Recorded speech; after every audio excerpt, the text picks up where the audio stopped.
ಕರ್ನಾಟಕ ರಾಜ್ಯ ಸರ್ಕಾರಿ ನೌಕರರ ಬಹುದಿನಗಳ ಬೇಡಿಕೆಗಳಾದಂಥ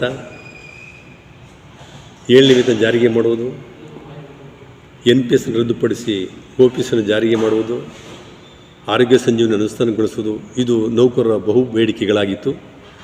ಅದರಲ್ಲಿ ದಿನಾಂಕ 16/7/2024 ಕರ್ನಾಟಕ ವಿಧಾನಸಭೆಯಲ್ಲಿ ಕರ್ನಾಟಕ ರಾಜ್ಯದ ಸನ್ಮಾನ್ಯ ಮುಖ್ಯಮಂತ್ರಿಗಳಾದಂಥ ಸಿದ್ದರಾಮಯ್ಯ ಸಾಹೇಬರವರು 7ನೇ ವೇತನವನ್ನು ಜಾರಿಗೆ ಮಾಡಿ ಘೋಷಣೆ ಮಾಡಿರ್ತಾರೆ.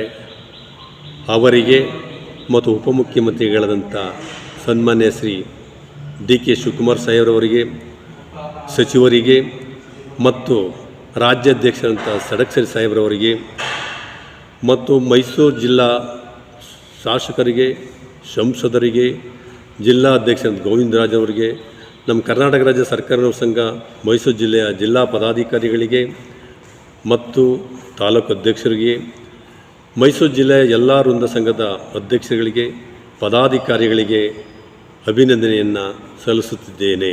ನನ್ನ ಹೆಸರು ರೇವಣ್ಣ, ಜಿಲ್ಲಾ ಕಾರ್ಯದರ್ಶಿ, ಕರ್ನಾಟಕ ರಾಜ್ಯ ಸರ್ಕಾರಿ ನೌಕರರ ಸಂಘ ಮೈಸೂರು.